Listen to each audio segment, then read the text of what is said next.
years. 42 years of productions that center our culture, our stories, our perspectives from the past and present as told through the lens of the Black experience. So you see, Genesis is our way of celebrating works in development, in supporting new ideas, new forms in the theater, and certainly exciting writers. So it's a celebration of the writer's voice. And it's also an opportunity for you to meet and chat and ask questions of the writers after each reading. And we're also excited that this year we are partnering with an amazing, groundbreaking company in New York, High Arts, to co-present this festival, and I'm honored, so honored that with us tonight is its interim executive director, Erin McKinney, who you will meet in the conversations with the writers after each reading. We celebrate 3 wonderful artists this year. Jalen Livingston, whose reading will be tomorrow evening at 7 o'clock. Ernie De Silva, whose reading is Saturday at 7 o'clock. And Katie Madison, who we are thrilled to be presenting to you tonight, right now. Ms. Madison is a member of Critical Breaks. It's the residency at High Arts. And these are excerpts performed from the works she's developing there now. Sun Songs and Taking Space. Enjoy. The Love I'm Looking For, take 6. Oh, it's always the first one.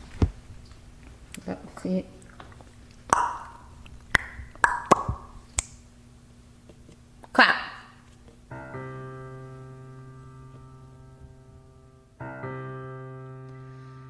There's a love I'm looking for, but where it comes from I'm unsure. Down below or high above, there's a love I'm looking for.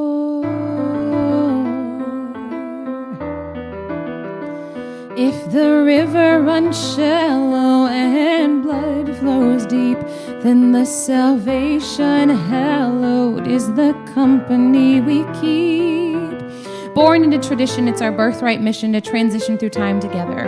Whether brethren by book or sisters mistook by misters, our overlooked glories and forsaken quarries, majorities mistaken for minorities, awaken the stories taken we fight to tell, yelling to tighten the bonds we share. But we wouldn't dare care for one another because it's unfair to hold one over the other. So we stand still, hands milling miles an hour, thinking powers, posting sour remarks, boasting the mark you make is the selfie you take.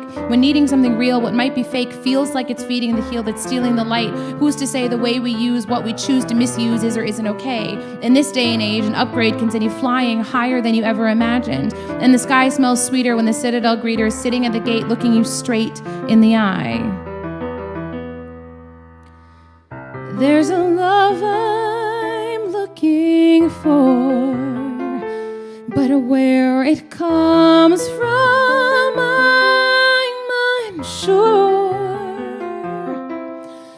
Down below or high above, there's a love I'm looking for. God forbid we sit with ourselves amongst shelves of those who came before, who opened the door and forged forward when there was no direction. An election was being chosen, seeing projections of the future frozen in the present, because the past keeps repeating itself, and the last one to repent is the one bent on staying where we are, which is far from where we need to be. What we see and what we show ourselves could be keeping us from knowing ourselves, because the versions of ourselves we want to be are filtered through an off-kilter trajectory. And the guilt stirring inside we don't want to name for shame of admitting we're playing the game is like committing heresy against the sacred book. It's all beginning to look the same, catered to the hater who blocked and blasted and unlocked the last thing you ever wanted to show, never letting go. But once you post it, it's out there, shared by anyone and everyone and no one, because who cares except anyone and everyone and no one? And the nature of it all is an artificial withdrawal nurtured by calls for attention.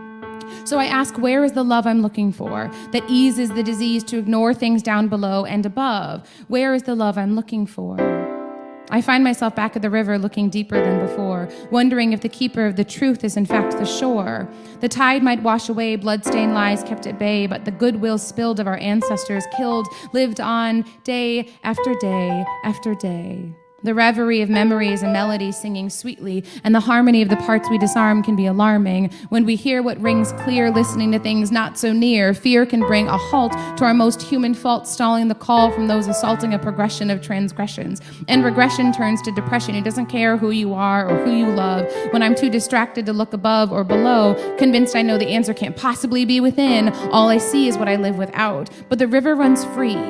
Always, never concerned with doubt or learned direction or drought. It just moves, the same way blood flows deep, keeping us alive. Maybe to thrive, we need to set in motion and steep the notion that what's keeping us from diving into something new is our lack of looking back at what was and has always been. Therefore, the love I'm looking for comes from the shore, trusted by the sand below, adjusting with the thrust of the river flow.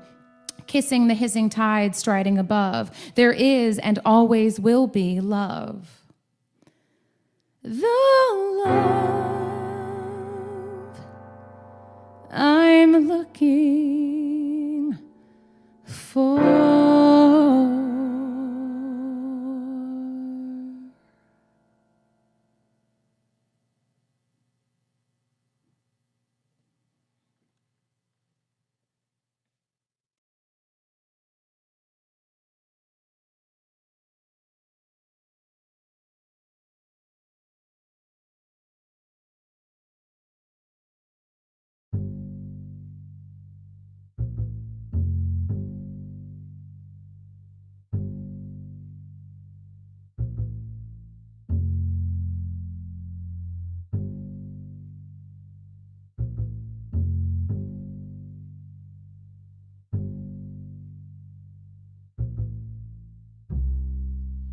Black apple baby, running free in the sun.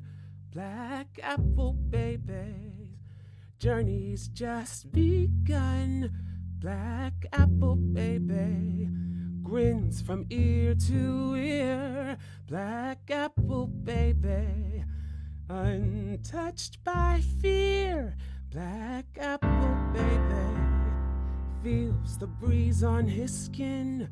Black apple baby, eases each moment he's in.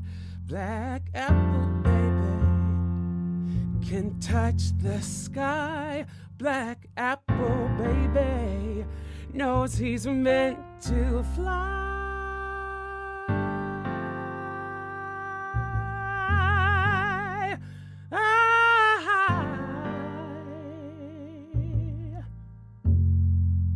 Black apple baby can't yet see the tarnished color staining the sea, imprinted on the wind, singing sweetly as it pulls us all downstream. Black apple baby is the American dream.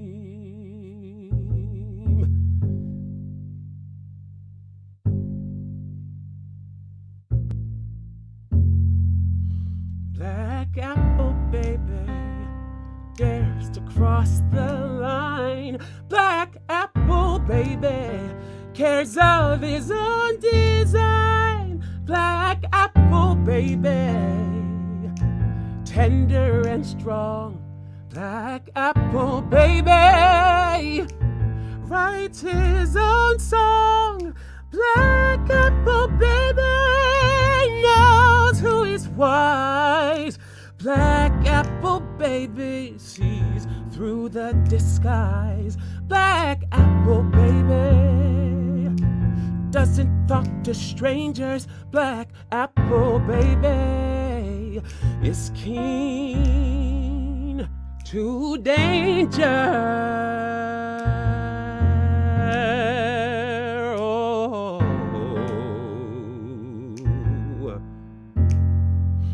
Black apple baby can't get here. Cracks in the sky, breaking the air here. Thunder numbs our ears. far more dangerous than it seems. Black Apple Baby is the American dream.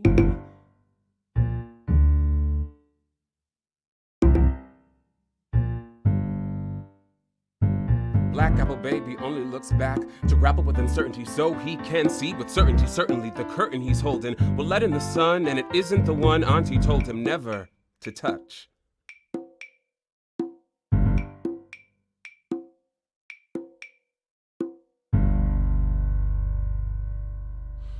Black Apple Baby wants to play outside. Black Apple Baby yearns for the tide. Black Apple Baby remembers their toes in the sand. Black Apple Baby felt free enough to hold your hand. Black Apple Baby dreamt of dancing free in moonbeams, because Black Apple Baby couldn't yet see the nightmare of the American dream.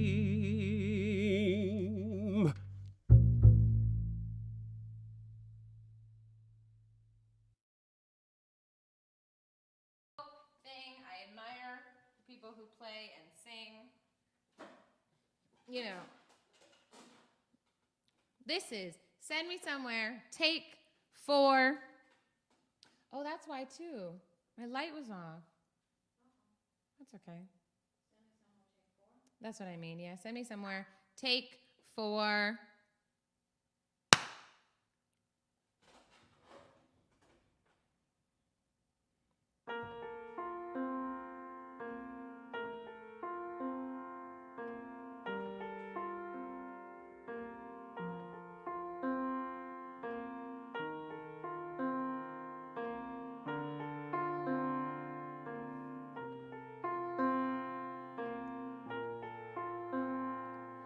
Send me somewhere I can transcend the something, pretending to be the sum of my body. Send me somewhere.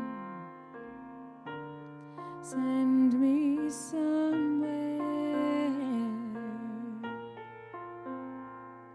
Send me to the moon and back again.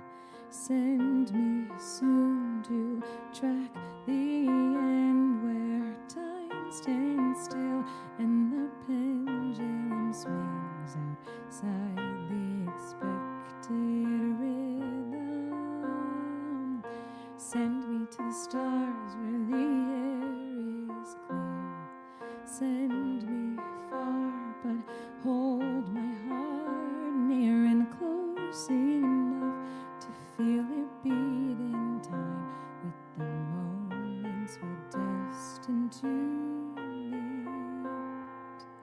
Send me somewhere I can transcend this something, pretending to be the sum of my body. Send me somewhere.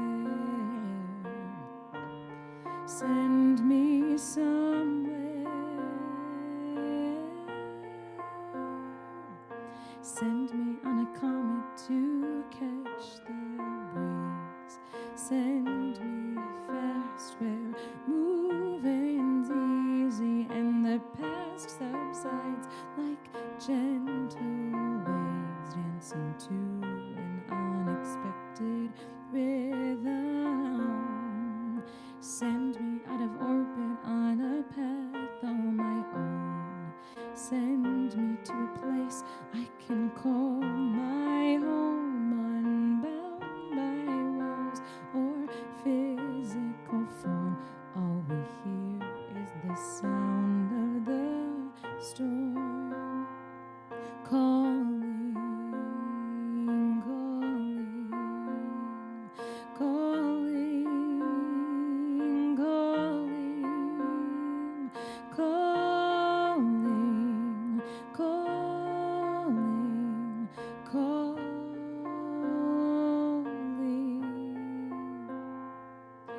When in sync, we can see forever, but sometimes we're blinded by the thought of never escaping the pattern that holds us hostage, draping Saturn with skewed diagnostics.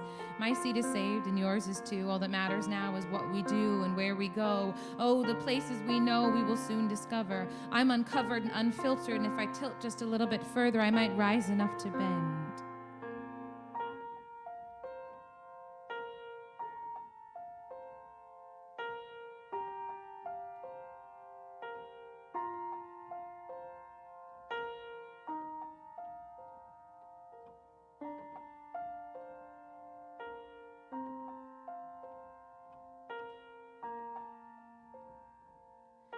Send me somewhere I can transcend the something pretending to be the sum of my body. Send me somewhere.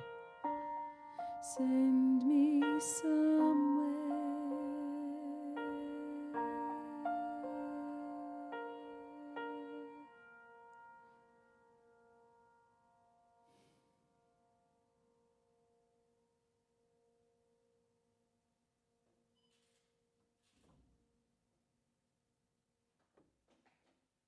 Good?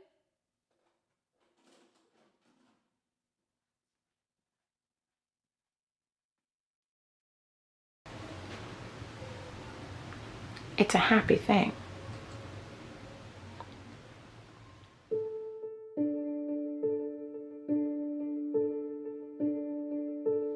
Two blue balloons in outer space, embracing the view from me to you. Two blue balloons flying free, free enough to see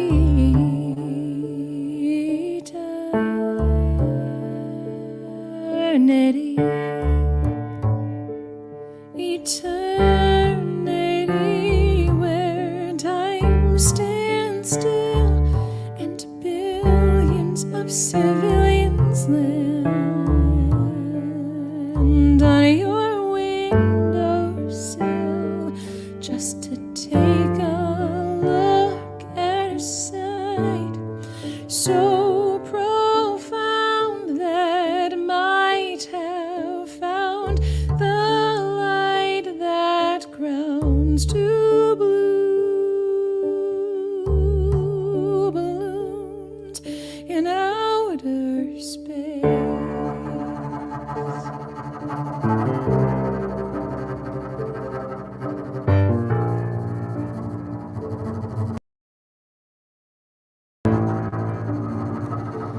Two blue balloons in the Milky Way, intertwined in waves of gamma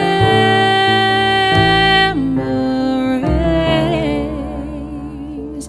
Two blue balloons holding strong to a magnet song lasting all night long, all night long and all the day through. Grow dark matter halos we fall into just for a chance to see the possibility of the gravity electric between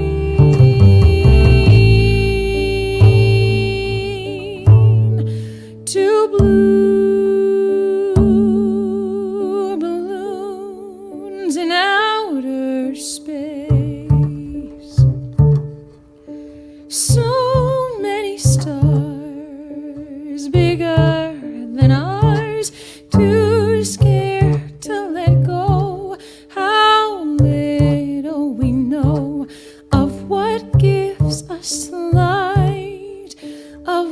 just might be.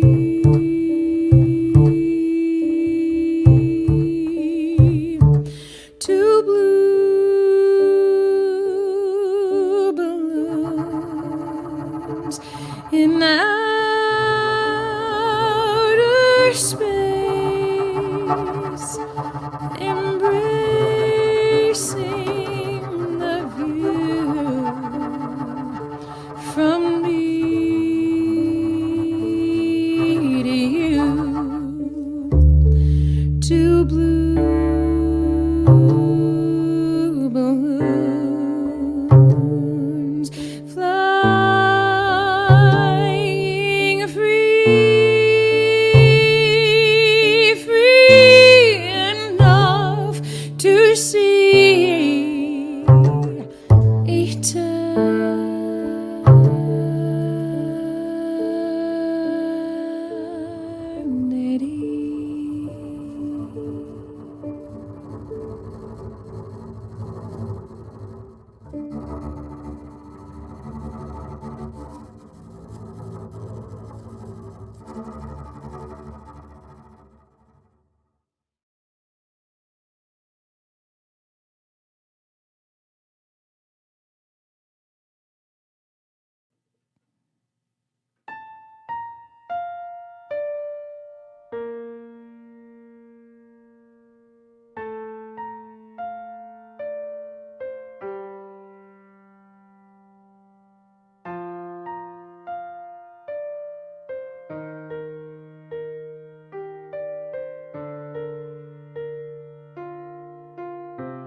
Return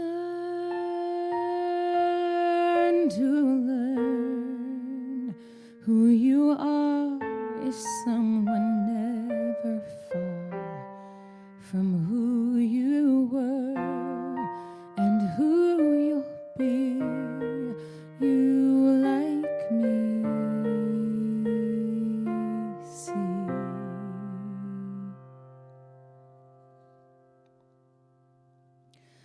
Unlearn the lessons that no longer serve you. Discern the guests that go stronger for you. Earn the right to swerve around the turns that fight to turn you down. The ground from which we originally came is the ground in which that holds our names, free of a tongue colonized, a tongue pierced with disguised prizes for the price of all we know. As you grow, you begin to see the patterns of a skewed fraternity, the paternity of forefathers fighting for modernity.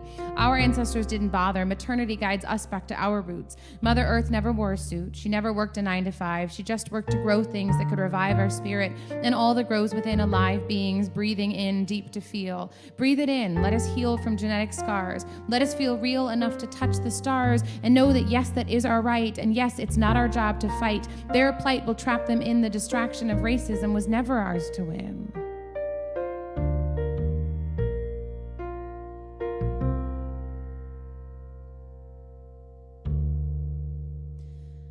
Return to learn who you are is someone never far from who you were and who you'll be. You like me, see.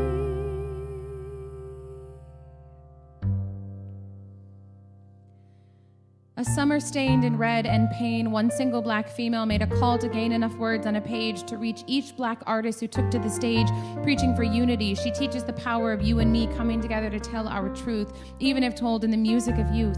We can see in the notes she left, the notes she gave to amend the theft of white supremacy in all its heft. A self-penance legacy is poorly sown weft. 1919 came and went, and yet here we are in another pandemic sent across seas that call from bodies falling from shore to shore. Those that stalled made sure to cash in before the mainstream media told us their versions of diversions. Even Virgin Mary took a second look in the book that promises absolution for the most crooked crook. Conditions exist for some to permit a token of forgiveness if they commit. But what if where we see ourselves lies somewhere further than any Ivy League shelf? What do the trees have in common with the breeze? What can I learn from salty seas and a meadow humming with bumblebees? Past the horizon and past the moon, past the entire concept of soon. There, I can track the stars, somewhere far where I can see. It's all based on proximity. Proximity of me to you and you to me, proximity of my reflection to the hue of the moon, looking down, casting a shadow in a small Brooklyn window where a little black girl is looking just so. She knows there is something more. Where there is woman, there is magic, as Entizaki Shange would say, for anyone who takes the time to gather the clues laid out in our history, laid out in our ancestry, laid out in our discoveries of ourselves.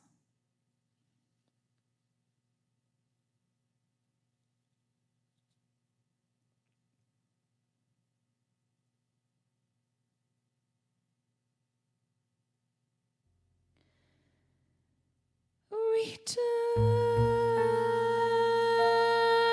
to learn who you are is someone never far from who you were and who you'll be. You like me, see. To move far enough ahead, we've got to spread out and shed what doesn't serve us, to be able to thread what unnerves us with the same flames that made the Milky Way. Again, when a little girl raised along the Nile knew her power, no denial, I imagine she danced while she threw the embers of her power to the sky to create the heavens. I spy with my little eyes a dream that's not deferred but stirred with a heat of possibility, melting away the doubt that preys upon the souls of black folks. Stoke the fire and inspire the sun to run. Desire is a gift that doesn't expire, and when your entire self settles with your soul, the fractions become whole. Satisfaction is also your right, and with less distraction of the fight, interactions are no longer in spite of, and in light of that rebirth, your worth is reflected in all things above. Return to learn who you are is someone never far from who you were and who you'll be. You like me, see.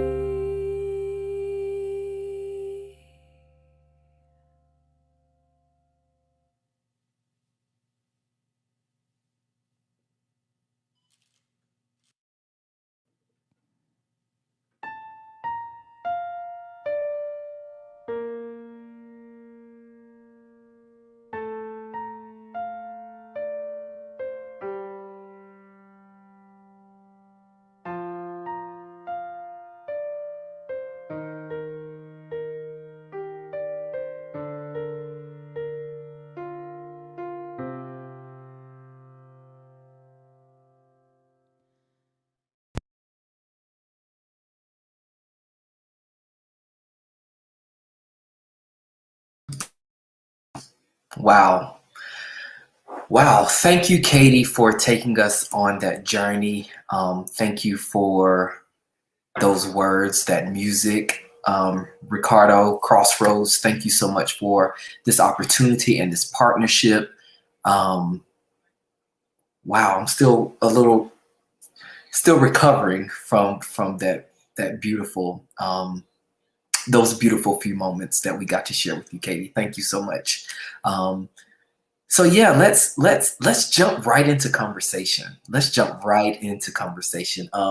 First, just wanted to introduce myself. I am Aaron McKinney. I am the interim executive director of High Arts, and I'm so excited to be here, calling from traditional Lenape land, known now as Brooklyn, New York, and really just excited to be a part of this festival, to be in conversation with these artists. So if you missed last night, you missed a great conversation with all three artists.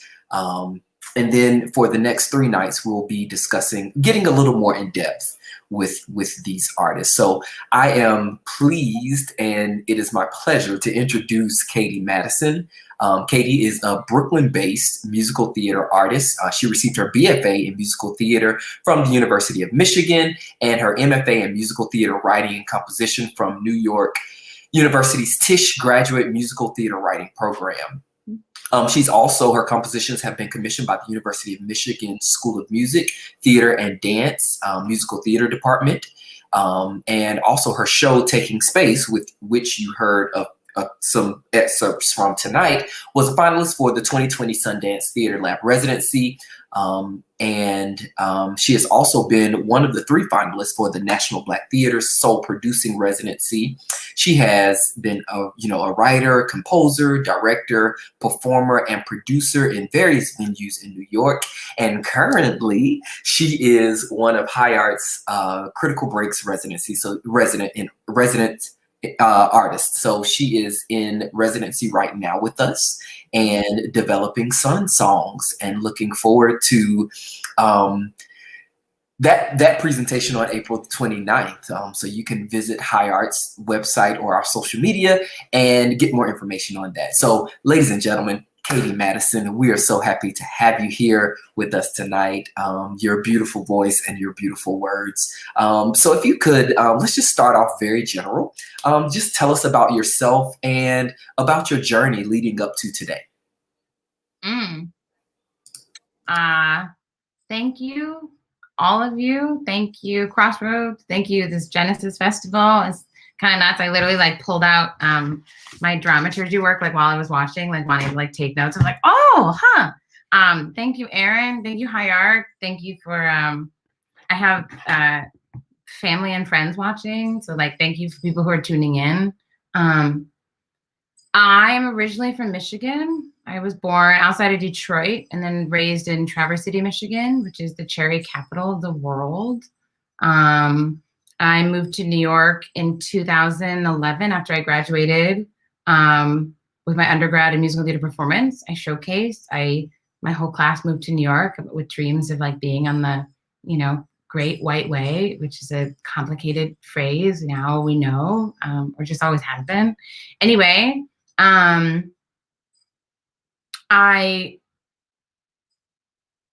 did I get to where I am now? I auditioned a lot without an agent, non-equity, doing the thing. And I would leave auditions feeling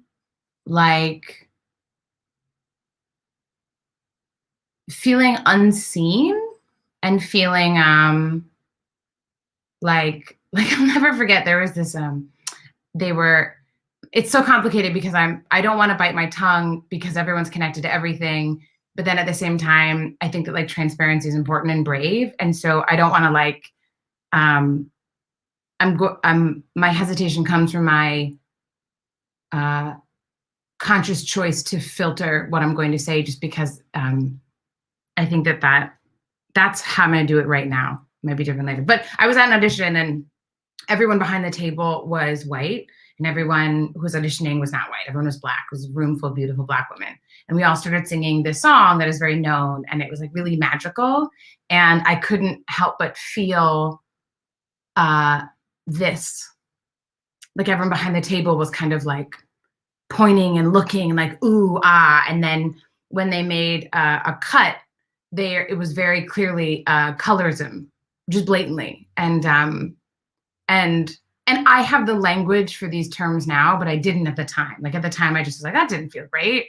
And then there was one audition for a show that I was my last one, and I did my character research, and I went to the audition. And I was all really excited about this opportunity. It's a big Broadway show, and I went in and I did what I did, and the casting director, who's a white man, just said, "Okay, that was great, but I need you to be Blacker."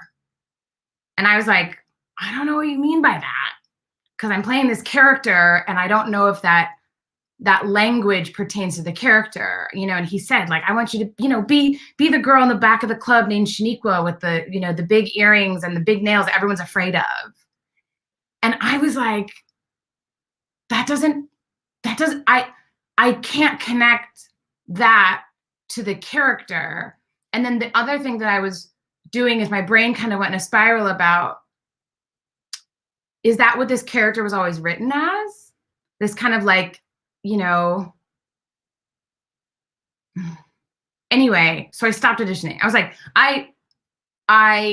that didn't feel good, and that's not why I got into musical theater.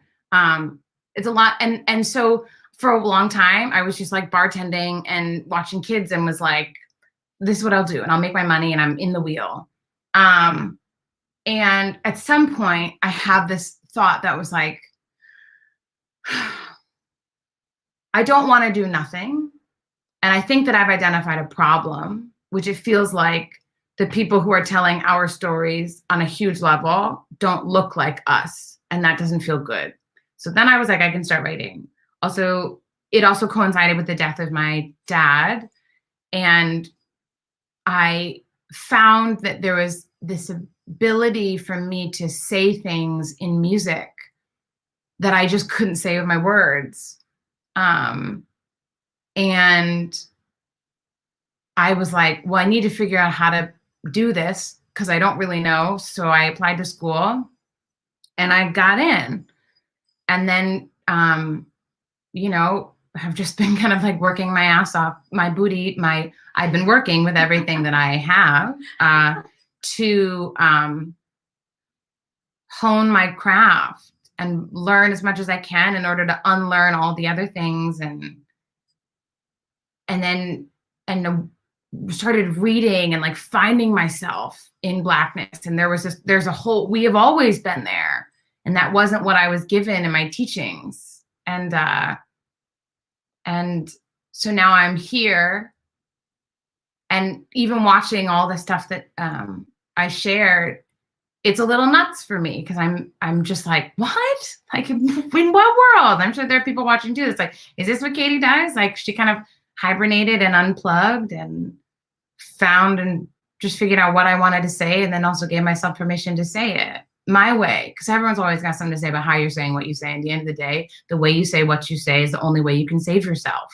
I put it in my words. I don't know if that is the answer you were looking for.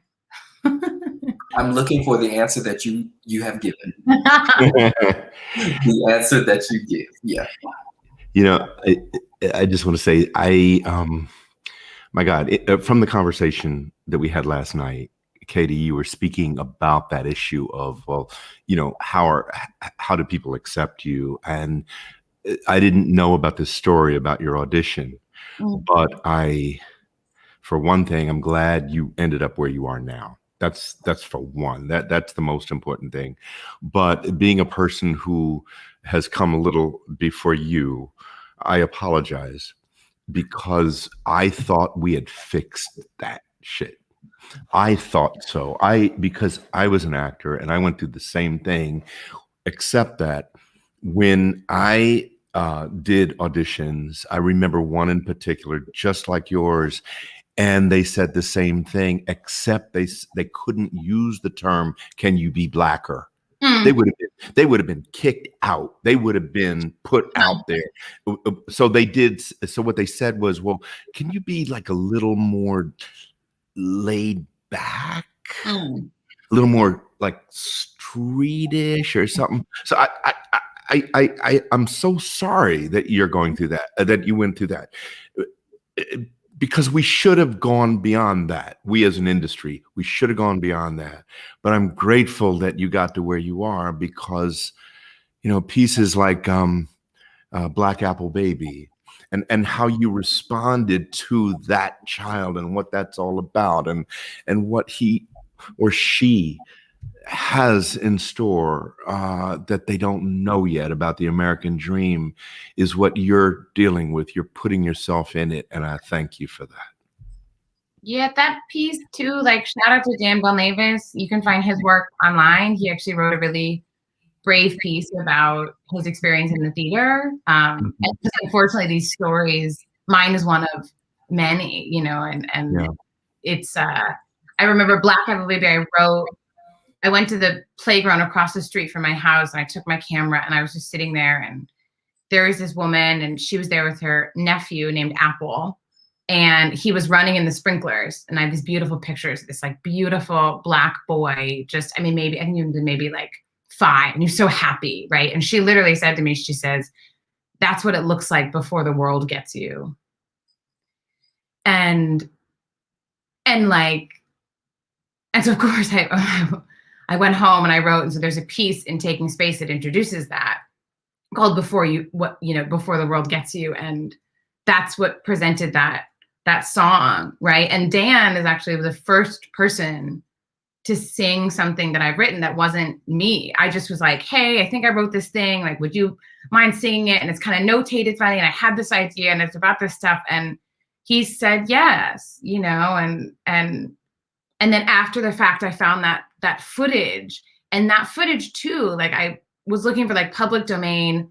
I think I Googled like public domain Black Joy video archives, right? And that not a lot comes up. And even in that piece is so edited, because what somebody behind the lens who doesn't love us as much as we love us is going to attach or latch onto parts of our experience that aren't necessarily our whole truth. And so that was interesting in that piece, that there's a lot of like, there was like domestic violence and there was yelling and there's all these things. And I was like, yes, there's ick within what America told us we need to do, and that exists. At the same time, though, we have the ability to access our joy. And like, that's, I've been thinking about that a lot, that like from a young age, and we talked about this yesterday, that like, why don't we get to do what we do for love? Why don't we get to love? Why don't we get to feel all these feelings that we should get to feel, right? And then how do you know, I don't have any children and I am a child, and this also, my mother is white, and so there's this conversation that I can't have with her, and so I've had to learn how to have that conversation that I want to have with who I can have it with, because she can't, even to her best ability. I've come from her body, but she will never know what it's like to live in my Black skin, in my Blackness, and I have to define that for myself. And what is America, and whose dream was it? And like that video, you know, I remember sending to Dan, and he just was like, ooh. And even watching it tonight, the work continues to show all that's in it that you don't know is in there. And I promise you, when I write the thing, I know what I'm thinking of, but I don't realize all of that it's saying. You know, Debbie's always saying, my girlfriend, like, it's the distance of time and the gift of time. And, you know, Rick, to your point, like, we see all the stuff that's happening right now. I didn't even know, like, a lot of Black equity actors are protesting what's going on. Like, they're going to go and march, and nobody wants to say anything. And like, why we tell stories is like so rooted in love, and yet all the ick around our ability to tell those stories, and which ones get told and why and all that stuff. And, you know, and then you look at a theater like Crossroads, right? That's like, we're rooted in these spaces. You look at High Arts, and like, I said this to Aaron initially, I walked in that space and was like, first of everybody on his team was not white.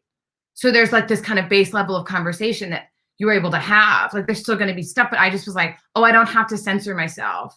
And then even in that, like, it was a space that didn't police my Blackness in that space, because there are also some Black spaces that are like, well, this is the way to do it. And it's like, we're constantly trying to shed all of that stuff that was sold us as the American dream.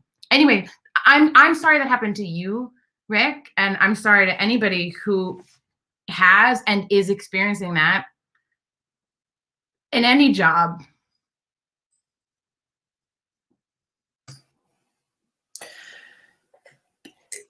So many questions I have, Katie. So many questions I have.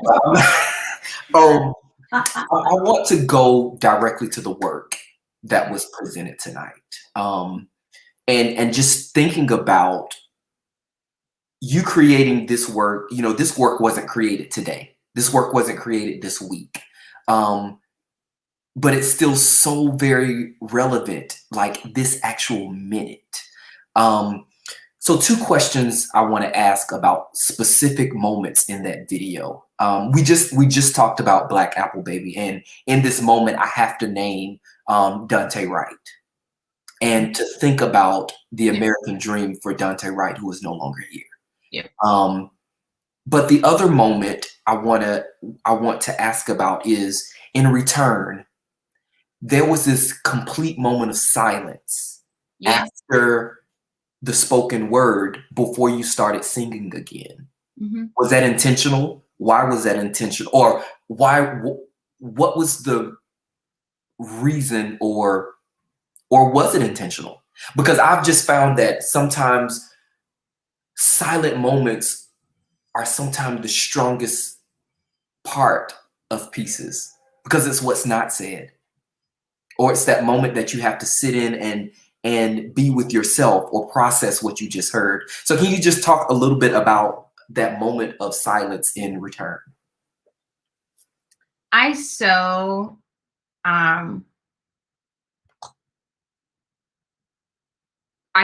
wish that was planned. I so wish I was that fly. Like in watching it, I was like, oh, that has to be there. And that's the crazy thing about the work, that the work will always end up being what it needs to be. And that's the thing that reminds me, it's like, it's bigger than me. Like, I'm a vessel, and my job is just to like listen and do the work and show up. The Return and The Love I'm Looking For, those were both 2 tracks so I notated it and then pulled it into Logic, and as opposed to live instruments, which is complicated because then you feel like you're on the clock, right? It doesn't have as much live theater and live musicians, right? It's like you'll see in the other stuff that with the working even within Two Blue Balloons with Jarrett, right? It resonates some more. Anyway, I knew that there needed to be space there. I did not anticipate it to be such a long pause. And so I just moved it. And then even in that moment, I was thinking like, this feels really long. And similar, like, it's such a gift to have Debbie be a lens capturing it in the moment, because I'm so in it that I don't see it until after the fact. Same thing when I've written it. Like, I write it and then I put it out there. And it's actually a long time before I can look back on it objectively, because I'm like I'm engaging with it, that I can't just receive it. And so Debbie was like, I was like, oh, was that too long? Was that weird? And Debbie was like, just wait, like, it's perfect. And I do think I think it was on Instagram that I saw, is it George Floyd's girlfriend was Dante Wright's teacher? I think so, yes. And then Emmett Till's mother was Fred Hampton's mother was Emmett Till's babysitter. I hope I'm getting that right. If I'm not, I remember the names. I don't remember the relationship. Yeah. I saw the same thing. Yeah. The only reason I bring that up is because we are all that connected. And like, we're having a conversation in book club. That's where Debbie and I met. We were having a conversation in book club about the thing that's missing and all the stuff that we're talking about. And Debbie brought up, it's like humanity. It's like, why do people not see our humanity? And I think that's like and I'm like, well, it's rooted in capitalism, right? It's all of these things. Anyway, our ability to take a pause and to hold space and to live in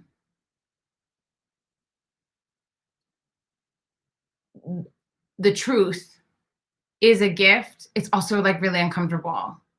Like when I write the spoken word stuff, it comes from a different place than I was talking a little bit about Rick last night with like lyrics, right? Some of my spoken word, I have to give myself permission to just go and free myself of form, and so that all the things can come out.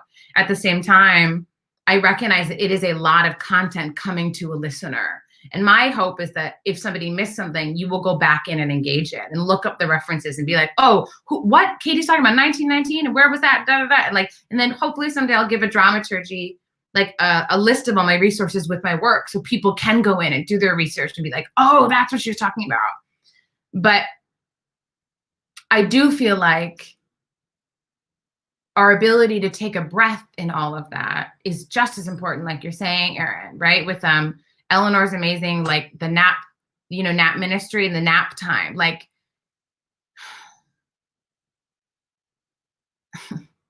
at the end, Send Me Somewhere for me is almost like a meditation.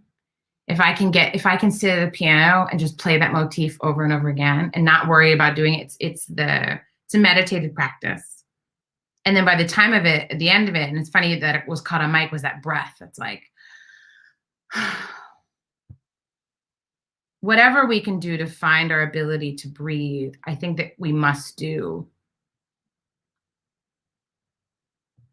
I don't know if that makes any sense. It was a plan. It needed to be there. I'm really happy it's there. I'm happy that it didn't. I was nervous. I was like, oh, here comes the break. I'm worried that everyone's going to go, what's happening? You know? But yeah, like what happens when we slow down? And because there's so much space that I want to hold for every experience that didn't feel good. If you're a Black or brown body, right? Like I want to hold that. I want to hold space for your ick. I want to hold space for your dreams. I want to hold space for your limitless possibilities of what is to come for you. I want to hold space for all of that. And that takes a lot of time. We have an amazing question from someone who's tuned in. And the question is, I'm interested in how you knitted the reality of our present time, the history of the Black experience, and the perspective from outer space. Do you know who that person is, Aaron? No. That's my mother. Hi, Mom. Yeah, you would know because it's a white lady. Also, her name is Kimberly Lord. Like, that is my mother. I'm interested in how you knitted the reality of our present time, the history of Black experience, and the perspective from outer space.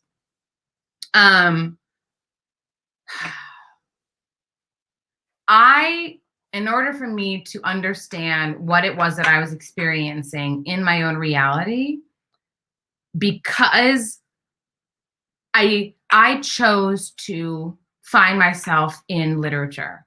I chose to find myself in Gwendolyn Brooks and Pauli Murray and in Ntozake Shange, and I chose to, and Lorraine Hansberry and Pauline Hopkins. I chose to find myself in work, written word that spoke to me, that resonated with me. And so I had to also then put it into context of time. And so I think that the Black experience is, we're constantly looking back. That's taking space is almost like we need to go back, like look at your history, go outside of your cell phone and go outside of that and pick up a book and figure out like who said it before where we're getting it now, because someone has. That's what taking space kind of is. And then you're like, oh, I'm not alone in that. So what comes next? Sun Songs is like, well, I can't live in the past because I want to leave something. But also, I don't know what that future looks like. I also like, and then you're like, okay, Afrofuturism, right? And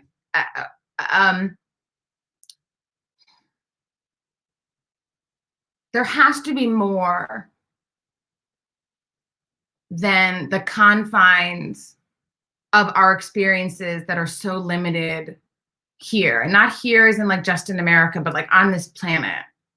And I think that desire to transcend something, right? The bounds of my physical body, like it's like space. It's like, well, there are artists who did go to space. Like, well, why are they going to space? And I think that it's because that's an idea about the possibility of like what's to come. And, you know, I will say again, that Mae Jemison quote, look up and live deeply. Like, why is a Black woman who's been to space telling me to look up and live deeply? And I've never been to space, but I think that it would make all of the things that we are so burdened by, rightfully so, seem not so insignificant. It's just like, but even in that sentiment, it's the same thing about that river, right? The river just moves. The river is not like concerned with isms and identity politics and all that stuff. A river just goes.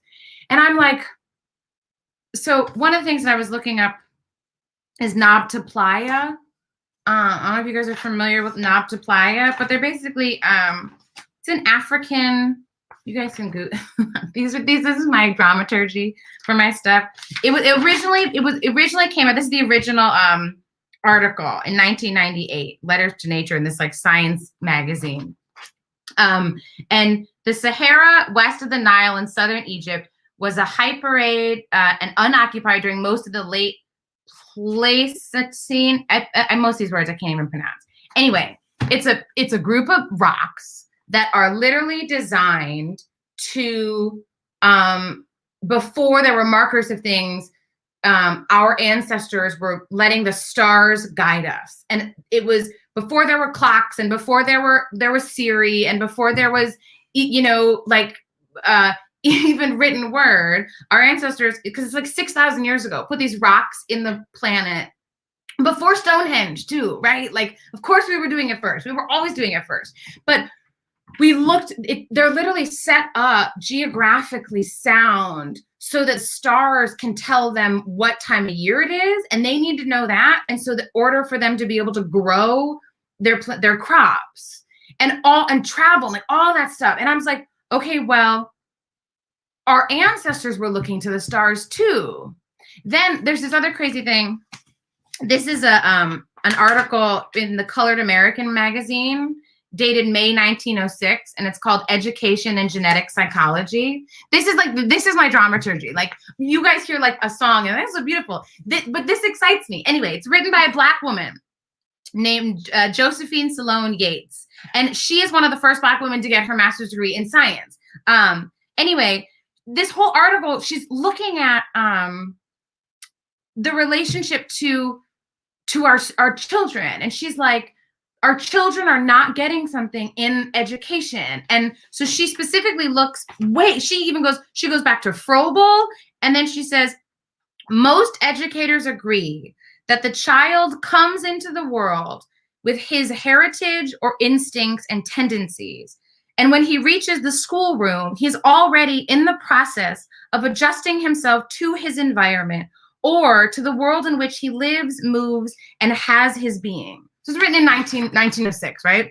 But then she says, well, they were in Germany, the kids are having class outside.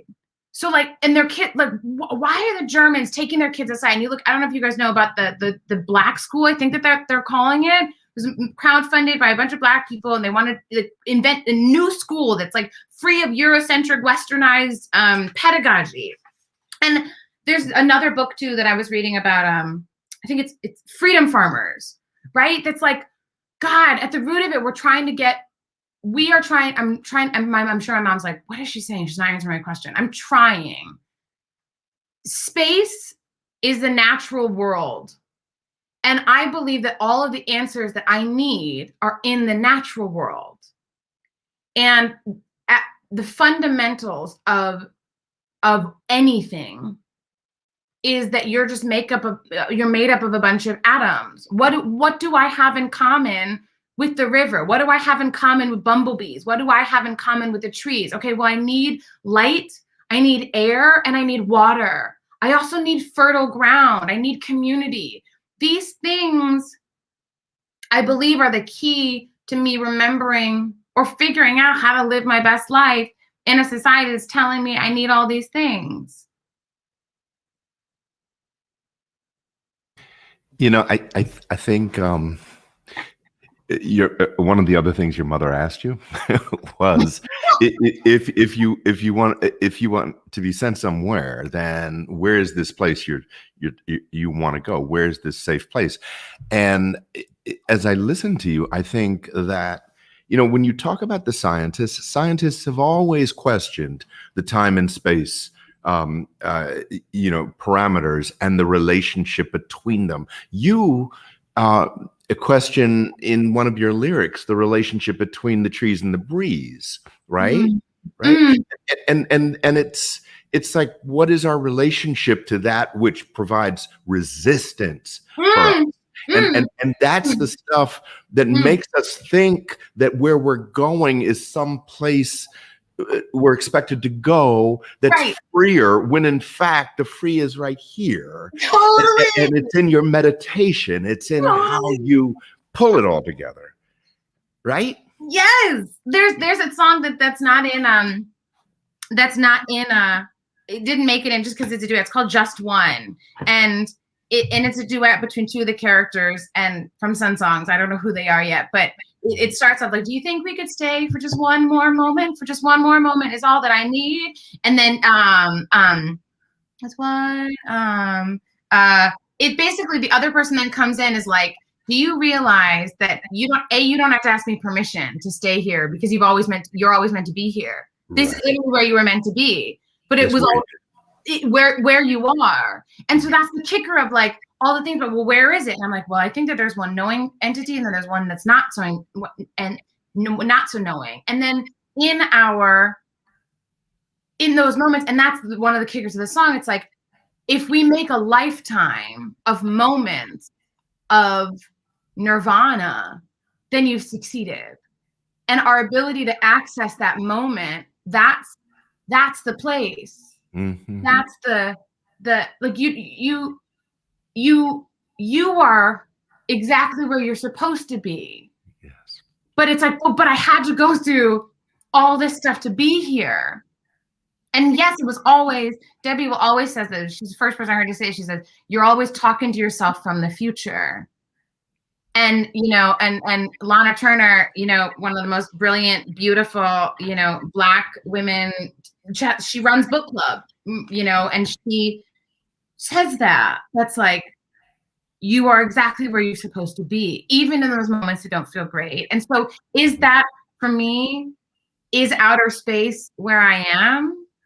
Am I in space? And in the moments that I realize that, it is the past and the present and the future coming together. Yeah. It is our ancestors. It is, everyone who I've lost. It is everyone who's going to come. And in those moments where there was a moment in rehearsal with Jason and Jarrett. Jason Gray plays piano, Jarrett Murray plays bass, and Debbie was filming, and we were playing, singing A Conversation with the Moon, which you'll see with the High Art stuff. And that one starts, I wonder if you can see clearly from where you are. And no joke, I had to stop because I was like, everyone is here with us in this room right now. And we have literally synced time, and I can't perform because I'm a little overwhelmed.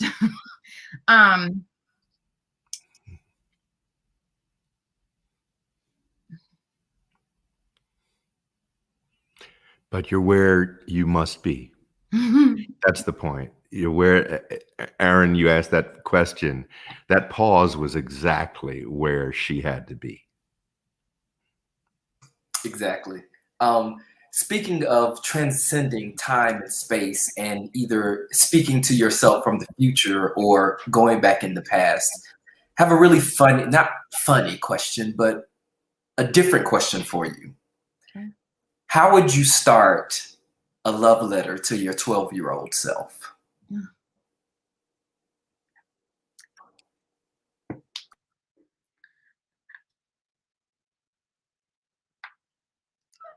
I would tell her that she is perfect. I would say, remember how, forgive me, I would say, don't stop playing. I would say, your sisters will always be there for you. My siblings. I would say, I would tell her that, like, you already know the answers, and everybody who's telling you, I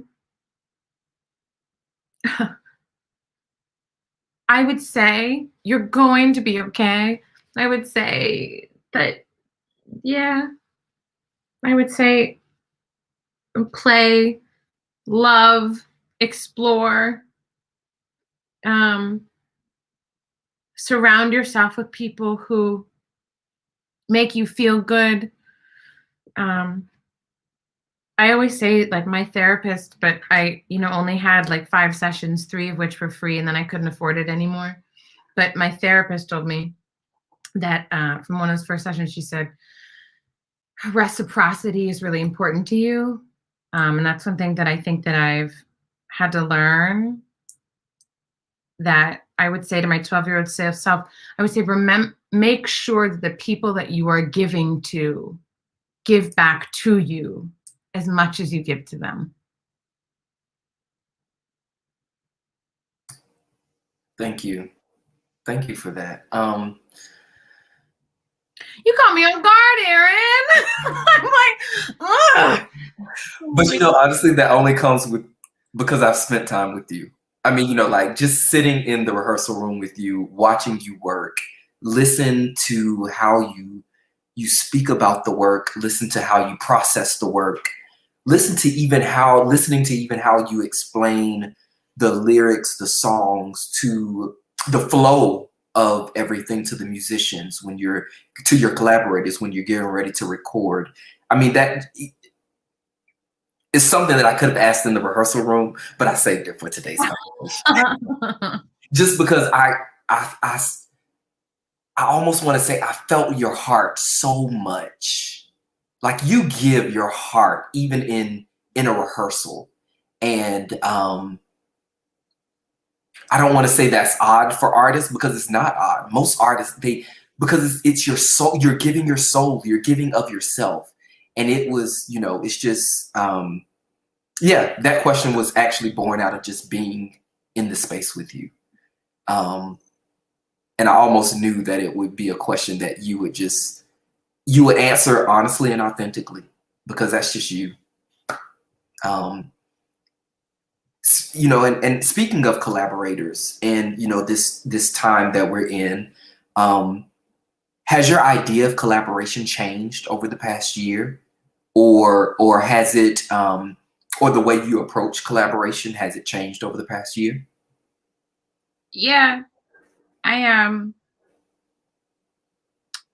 in school I learned how to be a good collaborator in the business sense, right? That like if somebody wants to hire me for a certain project, I know how to get my deliverables out in a matter of time, and I know how to.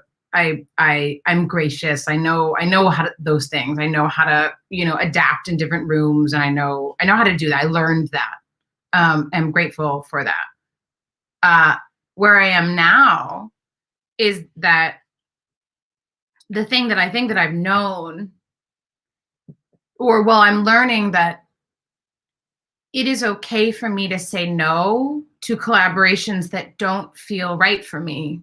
And I'm like, that's a really scary thing that like, I don't, like, who am I to say no to a job, right? It's like, who am I to say no to income? Who am I to say no to somebody fancy or like, but at the root of it, I have learned over the past year that creating the work in spaces that lend themselves to creating in a way that is rooted in trust and respect and transparency and love and grace makes for better work.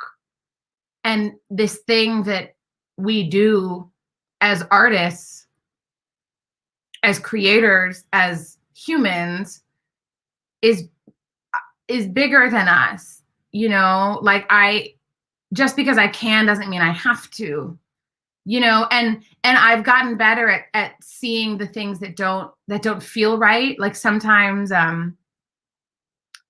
you can sense that it's not right even in the initial email.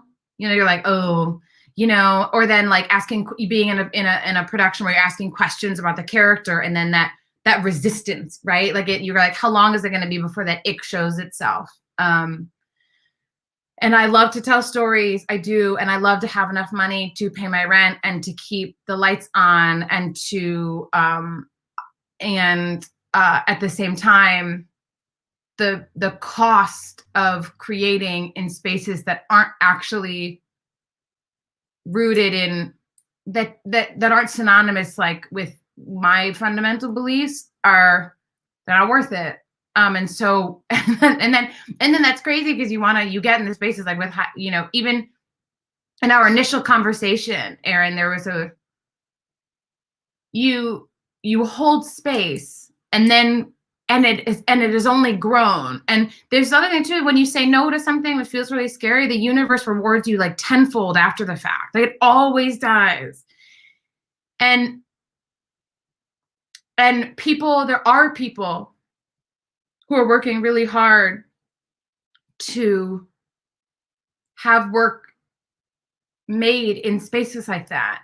But you may have to like, they're not going to be the ones that like everybody's telling you about, right? Because it's like, I don't think anybody at school would have ever said to me, like, oh, you've got to search out, high arts, you've got to find Crossroads. But like, high arts was on my radar when I first moved to New York. I think and then I just stayed on your email thread or something, and I have gotten more from this residency from humans engaging in my work, like, than I ever could have imagined.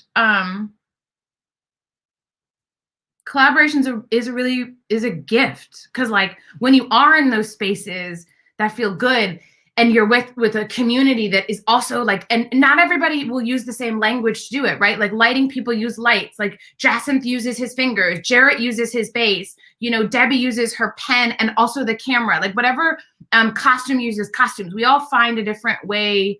We all have a different way to communicate our piece of the puzzle. But if we all come together and we're like interested in kind of hearing that, and there's that like, it's what's on the other side artistically is incredible. I take collaboration really seriously. It's a really like, and because I've had good ones, I'm a little bit like, you can't pay me enough if it doesn't feel good. Like, I know what Nirvana feels like. I know I know what working with people who love us looks like. I know what it feels like. I know what it smells like. And that is where the work can grow. So as we're unfortunately drawing, because I still have like 5 more questions, but no. I guess, I mean, before I ask you, like, how can the audience stay in touch with you, blah, blah, blah, blah, blah. What is, as an artist, what do you need in this time? How can organizations, institutions like High Arts and Crossroads support artists right now? I mean, I feel like the biggest thing is like, and we're always trying to figure it out, and it's a hard conversation to have. I think that it's gendered, but it's like, it's money, right? Like, if I can pay my rent, then I can create. If that stress is taken away, if I can pay my rent and I can eat, if those basic things are covered, then I can continue to create. And because there's also another tricky thing, right? Because then there's the capitalist mentality that's like, well, if you want money to do what you got to do, then you've got to be creating content, right? It's like so many songs for like, okay, well, and then it's like, yeah, but then if I'm creating for money, it's not going to feel the same, and it's not going to have that same effect. So if you want me to do the thing that I got to do, I just need enough money. I need like financial stability, right? And then also I think that it's yeah, Debbie said safe spaces where, like, identity politics are a really real thing. They are gendered. They are racialized. They are colorized, right? Like, they are sexualized. All of these things exist in spaces. There are certain people, when you walk into any sort of space, that are initially going to get more power from walking in a space. If we can somehow acknowledge that exists and then restructure it, while also not putting it on the work of any one person to educate everybody else, right? Like, my sister does that. My older sister, Megan, is literally paid to tell people about their ick and then be like, fix your shit. So it's like, if you have one Black person in your room, like in your space, don't ask them how you can do better. Go to the Google, do that work. You know, if you have one dark skinned person in your room, don't go to the dark skinned person and be like, do you feel safe? Tell me what I can do to be better. Like, what? No. You know, if everybody in the room if heterosexuality and binary thoughts about gender and sexual orientation are the norm, right? The expectations of that, somebody who does identify in that category realize that maybe that's not everybody in that room, right? Maybe not everybody in that room comes from two parents. Maybe not everybody comes from and not mean like they come from two parents, but right, maybe they come from everyone's experience is different. And so to think that your experience and what you want and what you need in a room is the most important thing that you can speak for everybody is like such a big problem. I know what I need. I can like clear boundaries. Like that's another thing too. That's like, I can't do this right now. But if we can all acknowledge that we're learning and just that that's a real thing of like unlearning all the ick in these spaces of creation, that's a huge thing. Like, I don't need white people to be like, I'm white and I'm so sorry. Cause it's like, that's work. I can't hold you. Cause for me to get up and out the door was a really huge deal. And if I'm late, it's probably because I was so anxious putting on 20 different outfits because I'm really nervous about having to show up, you know, or something happened, right? Like it's class, it's socioeconomic, it's skin tone, it's hair texture, it's hair features, it's able-bodied, differently abled. It's all of these things are always at play. And I think that if we can like just at least check in with ourselves about like what privileges we have and maybe what like not to do, that in these spaces that are going to be and we want to be as different as the world is, we can maneuver through them in a way that is safe. Because I do believe that there are people who need more protection than others.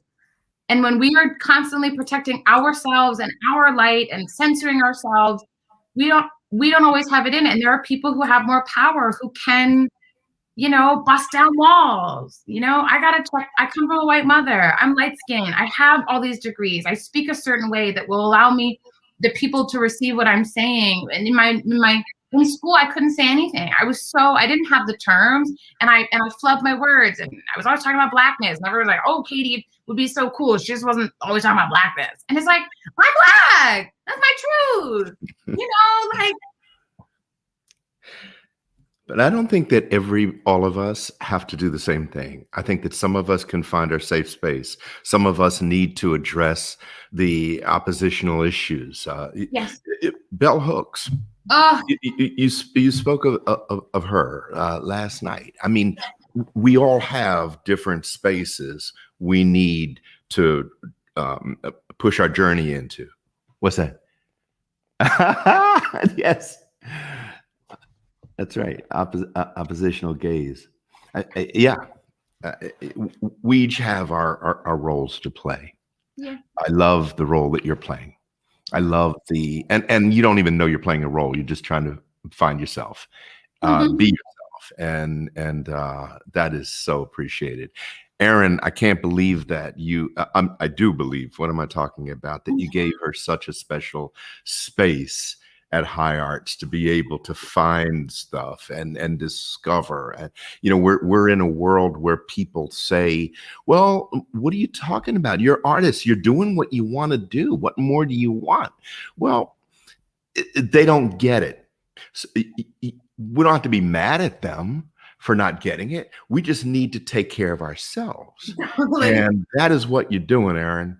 That is what High Arts is doing, is we're taking care of ourselves. And whether any casting director again asks us some stupid ass question, we don't have to answer that. We don't have to hear it, because we can create our own worlds, which is what High Arts is doing, which is what Crossroads is doing, which is what so many other Black theaters are doing all over this world. We can create ourselves. And have been. Like, you guys have been around.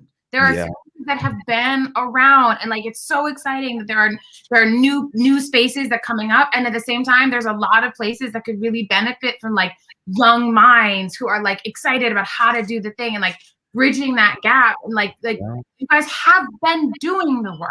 Yeah. So Katie, before we go, how can people follow you, learn more about you, see the wonderful work that you do?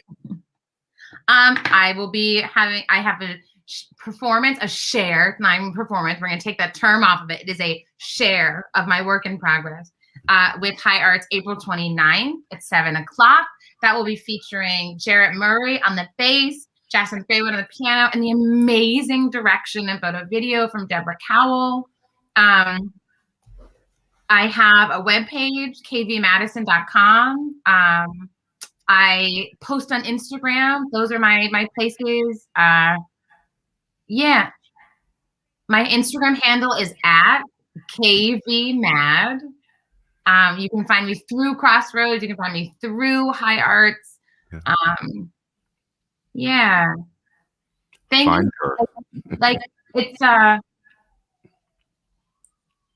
this is just as much of the process as it is me sitting down and writing. This is a huge gift. This is very special. I'm gonna try not to be emotional, but I speak from my heart. I'm a middle child and I'm a Capricorn. And and I'm from the Midwest. Like it's lots of feelings. But this is nothing short of magical, and it thank you. Thank you for sharing your heart. Thank you for sharing your work and your artistry. Rick, do you want to take us out and talk about what's happening for the rest of the week? Oh my God, yes. So next week, first of all, I also want to thank the New Jersey Theater Alliance. This is part of the Stages Festival of 2021. And we're in 2021, right? Yeah, we are. And this is Thursday, which means that tomorrow's Friday. And gentleman, Jalen Livingston is up next. And he's got this piece called The Whole. I don't want to say too much about it, but you can go on our websites and you could check it out. More importantly, be here tomorrow at 7 o'clock. Okay, be here, and you'll have the time of your life because you're part of this process. These are not productions; these are artists who are in process, and you're a part of it too. You are an important part of it by simply witnessing, by making the comments. Thank you, Mom. Thank you. I see people from Crossroads on here. These comments are all important. Your input's important as Katie speaks to the importance of collaboration between artists. We've been missing that. So just as we've been missing the audience on the other side, theater we need you. So be here tomorrow. And then on Saturday night is Ernie Da Silva has a piece. Really excited about this, and his piece is called Smoke. And in each case, at 7 o'clock also, and in each case, the writers are like I said, they're in the middle of something. They have questions for themselves, it's such a joy to be part of that moment, that 12-year-old in our work. Thank you.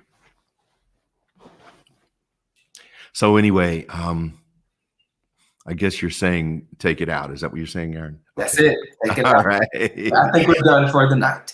We are. Katie, love you. Love your work. Go to her website, please, folks, because there's so much about her that's there. And keep supporting residencies wherever they are for amazing artists like Ms. Madison. Thank you, everybody, and good night. Good night. Okay.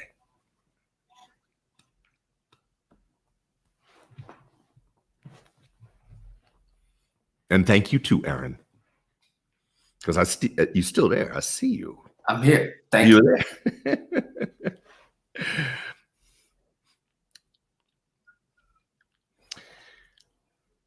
Well, since we're here, you want to talk about the artwork behind you? Sure. If I can't move my computer though, but it's actually my first commission piece. Yeah. There's an artist by the name of Vanessa Butler, who I went to school with at California